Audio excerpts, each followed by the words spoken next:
Yo les estaré hablando de la sección 21, provisiones y contingencias. Esta sección aplicará a todas las provisiones y pasivos contingentes y activos contingentes. Vamos a hablar un poco de qué es una provisión, que son pasivos sobre los que existe incertidumbre acerca de su vencimiento.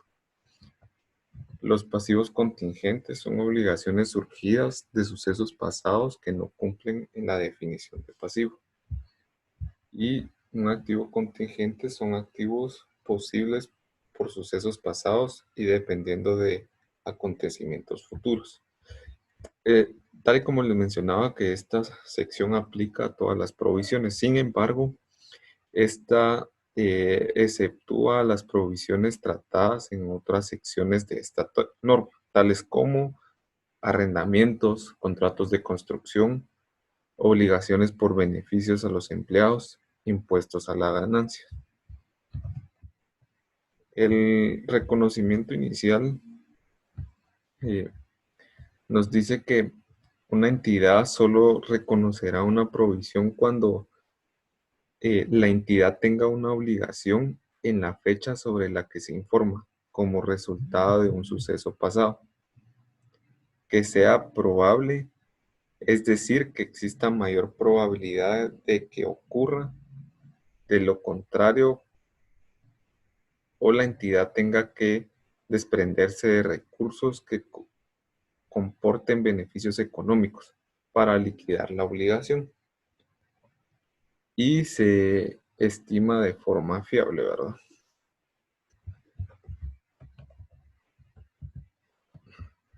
La sección también nos menciona que la entidad reconocerá la provisión como un pasivo en el estado de situación financiera y reconocerá el importe de la provisión como un gasto. Esto es decir, que será la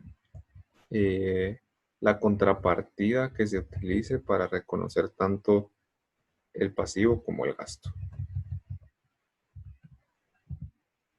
Luego tenemos la medición inicial, que nos establece que será la mejor estimación del importe requerido para cancelar la obligación en la fecha de presentación.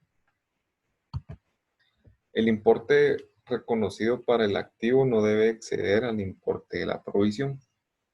Y luego tenemos la medición posterior, que nos establece que se cargará contra una provisión únicamente los desembolsos para los que fueron originalmente reconocidos. Y los ajustes se reconocerán en utilidad o pérdida a menos que se haya reconocido como costo de un activo. Luego tenemos la información a revelar. La información a revelar serán las provisiones, pasivos contingentes, activos contingentes y perjudiciales. De esta cuenta vamos a hablar un poco sobre cada punto.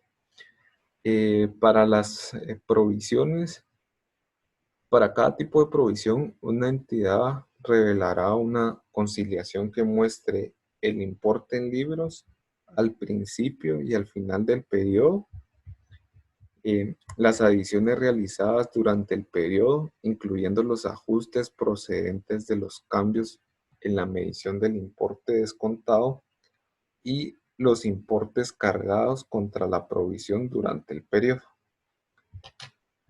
Para la información a revelar sobre los pasivos contingentes será, a menos de que la sección nos establece que a menos que la posibilidad de una eventual salida de recursos para liquidarlos sea remota, una entidad revelará para cada clase de pasivo contingente en la fecha de presentación una breve descripción de la naturaleza del mismo y cuándo fuese practicable, ¿verdad?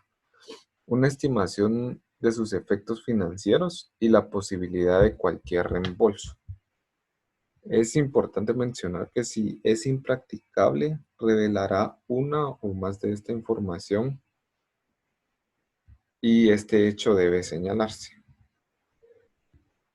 Para los activos contingentes, la sección nos establece que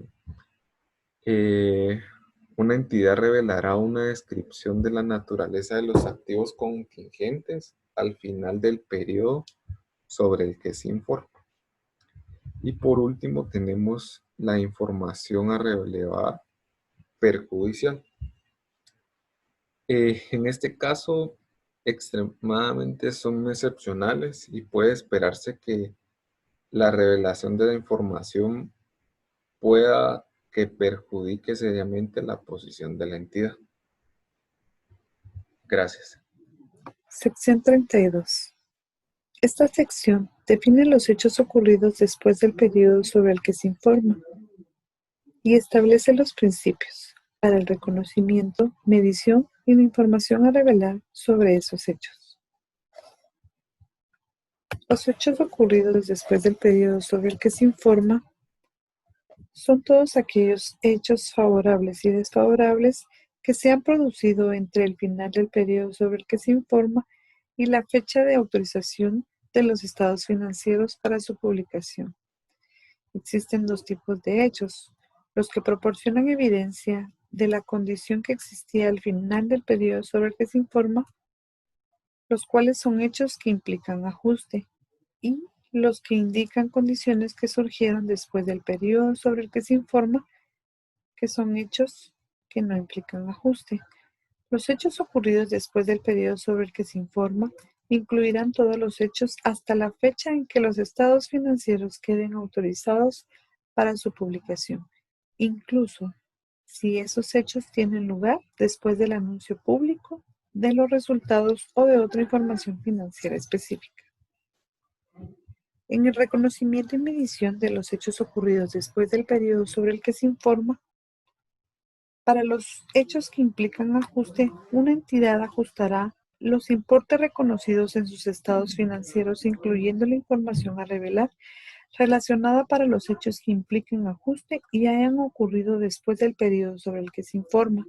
Ejemplo de estos hechos pueden ser la resolución de un litigio judicial después del periodo sobre el que se informa, del cual la entidad ajustará cualquier provisión reconocida con anterioridad respecto a ese litigio judicial, así como también la recepción de información después del periodo sobre el que se informa que indique el deterioro de valor de un activo al final del periodo sobre el que se informa, o de que el importe de una partida por deterioro de valor anteriormente reconocida para ese activo necesitará ajuste.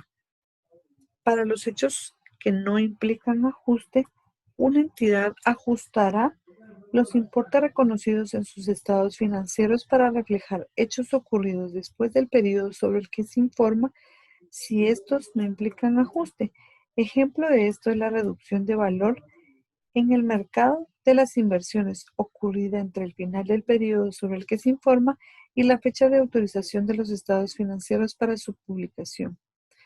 Un importe que pase a ser exigible como resultado de una sentencia o una resolución favorable de un litigio judicial después de la fecha sobre la que se informa, pero antes de que se publiquen los estados financieros. En el caso de los dividendos, si una entidad acuerda distribuir dividendos a los tenedores de sus instrumentos de patrimonio, después del final del periodo sobre el que se informa, no reconocerá esos dividendos como un pasivo. El importe del dividendo se puede presentar como un componente segregado de ganancias acumuladas al final del periodo sobre el que se informa. Esta sección establece que se debe revelar la fecha en que los estados financieros han sido autorizados para su publicación y quién ha concedido esa autorización. Los hechos ocurridos después del periodo sobre el que se informa que no implican ajuste. Para esto, se deberá revelar la naturaleza del hecho y una estimación de sus efectos financieros o un pronunciamiento de que no se puede realizar una estimación, y la información conocida después del periodo sobre el que se informa al final, pero antes de que se autorice la publicación de los estados financieros.